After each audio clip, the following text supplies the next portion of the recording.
അസ്സലാമു അലൈക്കും വറഹ്മത്തുള്ളാഹി. ബിസ്മില്ലാഹി വൽഹംദുലില്ലാഹി വസ്സലാത്തു വസ്സലാമു അലാ അഷ്റഫി റസൂലില്ലാഹി വഅലാ ആലിഹി വസഹ്ബിഹി അജ്മഈൻ. അമ്മാ ബഅദ്. ഒരു കുട്ടി ജനിച്ചാൽ ആ കുട്ടിയെ മറ്റു പല സ്ത്രീകളെയും ഏൽപ്പിച്ച് മുല കൊടുക്കാനും വളർത്താനും ഏൽപ്പിക്കുന്ന സമ്പ്രദായം അറബികൾക്കിടയിൽ ഉണ്ടായിരുന്നു.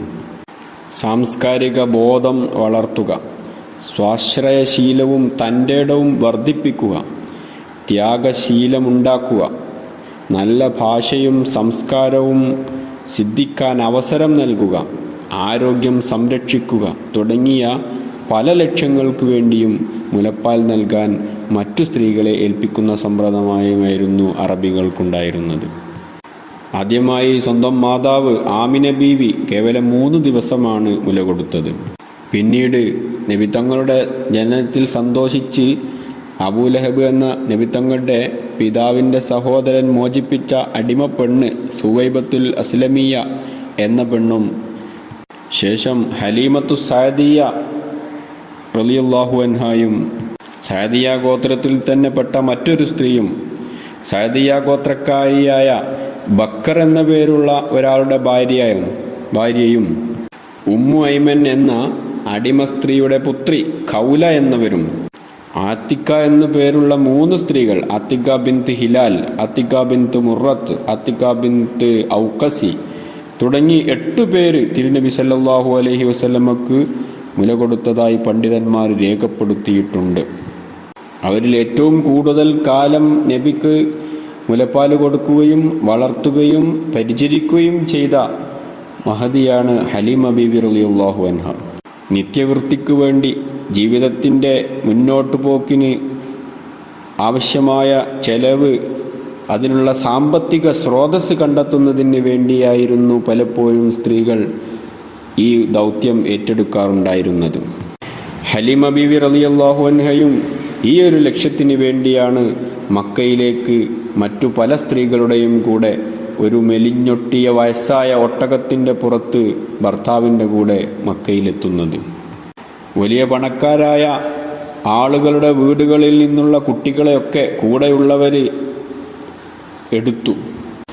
പിതാവില്ലാത്ത യതീമായ അനാഥനായ ഒരു ബാലൻ മാത്രം ആണ് അവശേഷിച്ചിരുന്നത്. അതായത് തിരുനബി സല്ലല്ലാഹു അലൈഹി വസല്ലമ തങ്ങളല്ലാതെ വേറെ ഒരു കുട്ടിയും ഹലീമ ബീവിക്ക് ഏറ്റെടുക്കാൻ അവിടെ ഉണ്ടായിരുന്നില്ല. അവസാനം തിരുനബി സല്ലല്ലാഹു അലൈഹി വസല്ലമയെ എന്ന ആ കുട്ടിയെ കിട്ടിയ ഹലീമ ബീവി ഒട്ടകപ്പുറത്ത് കയറിയപ്പോൾ ഇങ്ങോട്ട് വന്ന ആ വേഗതയിൽ നിന്നും വ്യത്യസ്തമായി മറ്റു കൂടെയുള്ള സ്ത്രീകളെക്കാൾ വളരെ വേഗതയിൽ ഒട്ടകം സഞ്ചരിക്കാൻ തുടങ്ങുകയാണ്. മുലകുടിപ്രായത്തിലുള്ള മറ്റൊരു കുട്ടി കൂടി ഹലീമ ബീവിക്കുണ്ട്, ലംറത്ത്. ആ ലംറത്തിന് ആവശ്യമായ പാല് പോലും കിട്ടാത്ത സാഹചര്യത്തിൽ തിരുനബി സല്ലല്ലാഹു അലൈഹി വസല്ലമ എന്ന ഈ കുട്ടിയെ കൂടി സ്വീകരിച്ചതിൽ അവർക്ക് പ്രയാസമുണ്ടായിരുന്നെങ്കിലും നബിത്തങ്ങളെ അവർക്ക് കിട്ടിയതോടുകൂടി അവർക്ക് പാല് വർദ്ധിക്കുകയും ഒട്ടകത്തിന് വേഗത കൂടുകയും അവരെ ജീവിതത്തിൽ ഒരുപാട് ഐശ്വര്യങ്ങളും സമ്പൽ സമൃദ്ധിയും വന്നുകൂടുന്നതായിക്കാണ് അവർക്ക് അനുഭവപ്പെട്ടത്. ആ യാത്രാനുഭവം ആമിന ബീവി വിവരിക്കുന്നുണ്ട്. ഞങ്ങൾ യാത്ര തിരിക്കാൻ വേണ്ടി ഒട്ടകപ്പുറത്ത് കയറിയപ്പോൾ ഒട്ടകം അതിവേഗം നടക്കാൻ തുടങ്ങി. സംഘത്തിൽ ഞങ്ങളുടെ ഒട്ടകം വേഗം മുന്നോട്ട് നീങ്ങുന്നു. കൂടെയുള്ളവർ പറഞ്ഞുകൊണ്ടിരിക്കുന്നു, അബൂ ദുവൈബിൻ്റെ മകളെ, ഒന്ന് പതുക്കെ പോവുക. ഇതെന്താ, നീ വന്നപ്പോഴുള്ള ഒട്ടകമല്ലേ ഇത്? വല്ലാതെ വേഗത കൂടുന്നുവല്ലോ. ഒട്ടകം പുഷ്ടിപ്പെടുകയും ചെയ്തിരിക്കുന്നു. എന്താണിത്? ഞാൻ അവരോട് പറഞ്ഞു, തീർച്ചയായും അതെ, ഒട്ടകം തന്നെയാണ്, യാതൊരു മാറ്റവുമില്ല. അപ്പോൾ അവർ പറഞ്ഞു, നിശ്ചയം ഈ ഒട്ടകത്തിന് എന്തോ ഒരു വലിയ കാര്യമുണ്ടായിരിക്കുന്നു. അവർ താമസ സ്ഥലത്തെത്തി. നേരത്തെ വരണ്ടുണങ്ങിയിരുന്ന ഭൂമിയിൽ സസ്യലതാദികൾ മുളച്ചുപൊന്തിയിരിക്കുന്നു. ആടുകളും ഒട്ടകങ്ങളും ഇഷ്ടാനുസരണം മേഞ്ഞു തിന്നുന്നു. ആവശ്യത്തിലും അതിനപ്പുറവും പാല് ലഭിക്കുന്നു. എന്നാൽ മറ്റാർക്കും ഒരു തുള്ളി പാല് പോലും ലഭിക്കുന്നില്ല. എവിടെയും ഒരു പച്ചപ്പുല്ല് പോലും കാണാനില്ലാത്ത സാഹചര്യത്തിലാണ്, അതിരൂക്ഷമായ വളർച്ച നേരിട്ട ഈ സാഹചര്യത്തിലാണ് ഹലീമ ബീവിക്ക് ഈ രൂപത്തിലുള്ള സൗഭാഗ്യങ്ങൾ വന്നുപെട്ടത്. അങ്ങനെ 2 വർഷം തികഞ്ഞു. മുലകുടി നിർത്തിയ കുഞ്ഞിനെയും കൂട്ടി മക്കയിൽ ആമിന ബീവിയുടെ അടുത്തേക്ക് പോയി. കുട്ടിയെ അവർ വീണ്ടും ഞങ്ങൾക്ക് തന്നെ തിരിച്ചേൽപ്പിക്കട്ടെ എന്ന പ്രാർത്ഥനയായിരുന്നു മനസ്സു നിറയെ. ഏതാനും ദിവസങ്ങൾ അവിടെ തങ്ങി ഞങ്ങൾ തിരിച്ചു പോരുകയാണ്. ആമിന ബീവി പറയുന്നു. ഹലീമ ബീവി വിഷയം അവതരിപ്പിക്കുന്നു. കുട്ടിയെയും കൂടെ കൂട്ടാൻ ആമിന ബീവി നിർദ്ദേശിക്കുകയാണ്. സന്തോഷപൂർവം ഞങ്ങൾ മകനെയും കൂട്ടി യാത്ര തിരിക്കുകയും ചെയ്തു. അവിടെ താമസിച്ചിരുന്ന ആമിന ബീവിയുടെ വീട്ടിൽ താമസിച്ചിരുന്ന ദിവസങ്ങളിൽ ആ കുട്ടിയുടെ ചില അത്ഭുതങ്ങൾ, പ്രസവ സമയത്തും ഗർഭസമയത്തും ഉണ്ടായിരുന്ന ഒരുപാട് അത്ഭുത പ്രതിഭാസങ്ങളും സ്വപ്നങ്ങളുമൊക്കെ ആമിന ബീവി റളിയല്ലാഹു അൻഹ ഹലീമ ബീവിക്ക് പറഞ്ഞു കൊടുത്തിട്ടുണ്ടായിരുന്നു. ഈ കുട്ടിക്കൊരു വലിയ ഭാവിയുണ്ടെന്നും അതിനാവശ്യമായ ശ്രദ്ധയും പരിചരണവും വേണമെന്നും നിർദ്ദേശിച്ചുകൊണ്ടാണ് പറഞ്ഞയച്ചത്. വീട്ടിലെത്തിയ ഹലീമ ബീവിക്ക് വളരെ ആശങ്കയുണ്ട്. ജൂതന്മാർ പലപ്പോഴും ഈ കുട്ടിയുടെ സ്ഥിതി അന്വേഷിച്ചു വരാറുണ്ട്. ഹലീമ ബീവി തന്നെ പറയുന്നു, ഒരു സംഘം ജൂതന്മാർ തൻ്റെ സമീപത്തെത്തി.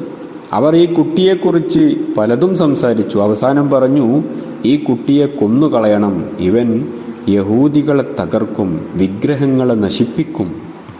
മറ്റൊരിക്കൽ ജൂതന്മാർ വന്നു തിരക്കിയപ്പോൾ ഇതെൻ്റെ കുട്ടിയാണ് എന്നാണ് ഹലീമ ബീവി പരിചയപ്പെടുത്തിയത്.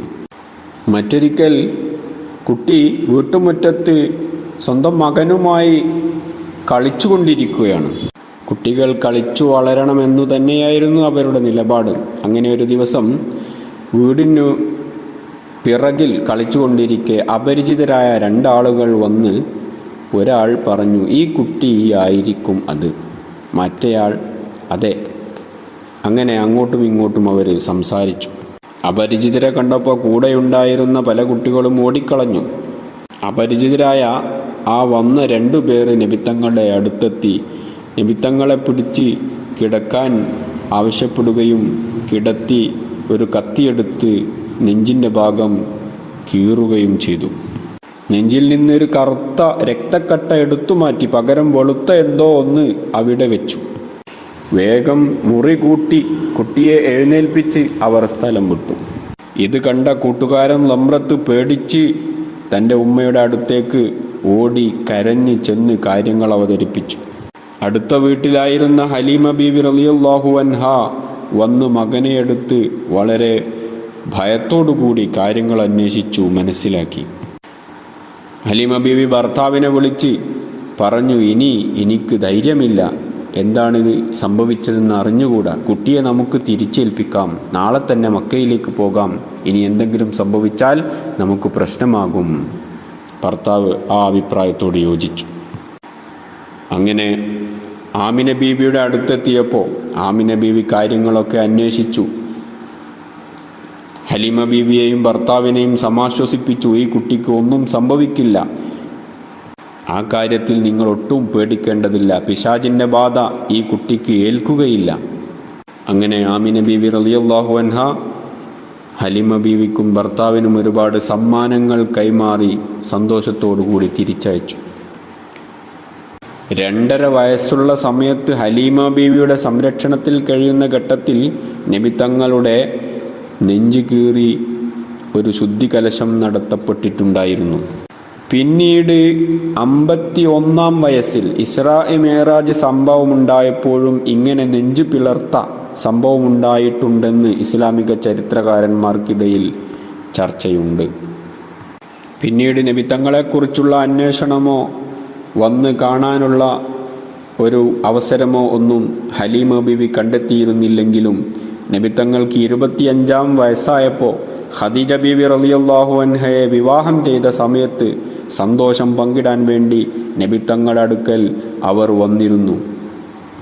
അതിനുശേഷം ഹുനൈൻ യുദ്ധം നടക്കുന്ന സമയത്തും ഹലീമ ബീവി റളിയല്ലാഹു അൻഹ തിരുനബിയെ അന്വേഷിച്ചെത്തിയതായി ചരിത്രത്തിലുണ്ട്.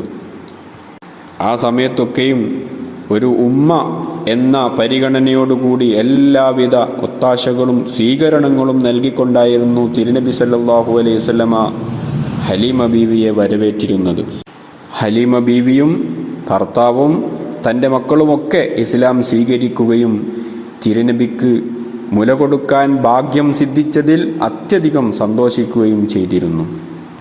ഈ പറയപ്പെട്ട മഹദികളെയും മഹാന്മാരെയും ഒക്കെ സ്വർഗത്തിൽ കണ്ടുമുട്ടി സന്തോഷം പങ്കിടാൻ നമുക്കും നമ്മുടെ മാതാപിതാക്കൾക്കും നമ്മുടെ ഗുരുക്കന്മാർക്കും ഉസ്താദുമാർക്കും നമ്മുടെ സഹോദര സഹോദരിന്മാർക്കും നാമുമായി ബന്ധപ്പെട്ട നമ്മെ സ്നേഹിക്കുന്ന എല്ലാ ആളുകൾക്കും അല്ലാഹു തആല അവസരവും തൗഫീക്കും നൽകി അനുഗ്രഹിക്കുമാറാകട്ടെ.